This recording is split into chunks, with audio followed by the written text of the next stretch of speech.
Abu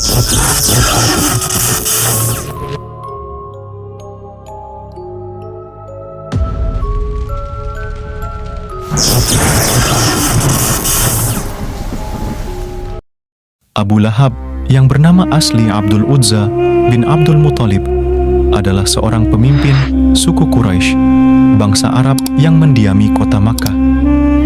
Dia memiliki wajah yang tampan, tubuh yang tegap, dan harta yang melimpah. Dia juga memiliki istri yang cantik, Ummu Jamil, dan 6 orang anak yang gagah dan jelita. Dia hidup dalam kemewahan dan kesenangan, tanpa peduli dengan nasib orang-orang miskin dan tertindas. Abu Lahab juga memiliki kebanggaan yang tinggi dan menganggap dirinya lebih mulia dari orang lain. Dia menyembah berhala-berhala yang terbuat dari batu dan kayu dan mengikuti adat dan tradisi nenek moyangnya. Dia tidak mau mendengar dan mengikuti ajaran yang baru, apalagi yang datang dari keponakannya sendiri, Muhammad. Muhammad adalah anak yatim yang diasuh oleh Abu Thalib, saudara Abu Lahab. Muhammad dikenal sebagai orang yang jujur, amanah, dan berakhlak mulia. Dia juga diberi gelar Al-Amin, yang artinya orang yang dapat dipercaya. Abu Lahab pun awalnya menyayangi dan menghormati Muhammad, bahkan membiarkan salah satu anaknya, Utaibah, menikah dengan putri Muhammad, Ruqayyah.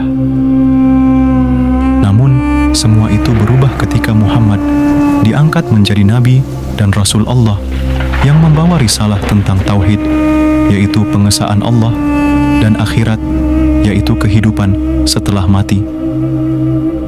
Muhammad mulai berdakwah dengan mengajak keluarga, kerabat, dan masyarakatnya untuk meninggalkan penyembahan berhala dan kembali kepada Allah yang satu. Abu Lahab tidak terima dengan dakwah Muhammad. Dia merasa terancam dengan ajaran yang baru, yang bertentangan dengan kepercayaan dan kebiasaan yang dia anut. Dia juga merasa iri dengan Muhammad, yang mendapat pengikut dan penghormatan dari banyak orang. Dia pun berusaha menggagalkan dan menghancurkan dakwah Muhammad dengan segala cara. Abu Lahab sering mengejek, mencaci, dan memfitnah Muhammad di depan umum. Dia juga menghasut dan memprovokasi orang-orang Quraisy untuk menolak dan memusuhi Muhammad. Dia bahkan membayar orang-orang untuk melempari Muhammad dengan batu, kotoran, dan sampah ketika dia sedang beribadah atau berdakwah. Dia juga menyiksa dan membunuh para pengikut Muhammad yang kebanyakan adalah orang-orang lemah, miskin, dan budak. Abu Lahab juga memerintahkan anaknya, Utaibah, untuk menceraikan Ruqayyah dan menghina Muhammad dengan meludahi wajahnya. Utaibah pun menuruti perintah ayahnya dan menceraikan Ruqayyah. Namun, dia mendapat balasan yang setimpal dari Allah. Ketika dia sedang dalam perjalanan, dia diserang oleh seekor singa yang mencabik-cabik tubuhnya hingga mati.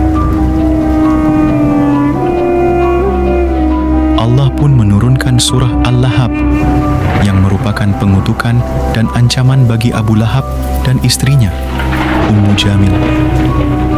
Surah ini menyatakan bahwa Abu Lahab dan istrinya akan masuk ke dalam neraka yang bergejolak dan disiksa dengan api yang menyala-nyala. Surah ini juga menyebutkan bahwa harta dan anak-anak mereka tidak akan memberi manfaat apa-apa bagi mereka, dan bahwa mereka akan binasa di dunia dan akhirat. Abu Lahab tidak peduli dengan surah Al-Lahab. Dia tetap sombong dan angkuh dan terus memusuhi Muhammad. Pada akhirnya, dia mendapat azab dari Allah. Abu Lahab terserang penyakit kulit yang mengerikan, yang membuat tubuhnya penuh dengan bisul-bisul yang bernanah dan berbau busuk. Penyakit ini membuat dia menderita dan tersiksa, dan tidak ada obat yang bisa menyembuhkannya. Orang-orang pun menjauhi dan mengucilkan dia. karena takut tertular penyakitnya. Bahkan, keluarga dan kerabatnya pun meninggalkan dia dan tidak mau mengurusnya. Abu Lahab pun mati dalam keadaan yang menyedihkan. Jasadnya tergeletak di tempat tidurnya tanpa ada yang mau menguburkannya. Setelah 3 hari, jasadnya mulai membusuk dan mengeluarkan bau yang sangat busuk. Orang-orang pun terpaksa menguburkannya dengan cara yang tidak layak. Mereka mendorong jasadnya dengan kayu panjang hingga masuk ke dalam lubang. Kemudian, mereka melempari jasadnya dengan batu-batu hingga tertutup dan tidak terlihat lagi. Demikianlah kisah Abu Lahab, paman Nabi Muhammad yang menjadi musuh terbesarnya. Dia adalah orang yang mendapat laknat dan murka dari Allah dan akan mendapat siksa yang pedih di neraka. Dia adalah contoh orang yang sombong, angkuh, dan durhaka yang tidak mau mengikuti kebenaran yang dibawa oleh Nabi Muhammad. Dia adalah orang yang rugi di dunia dan akhirat.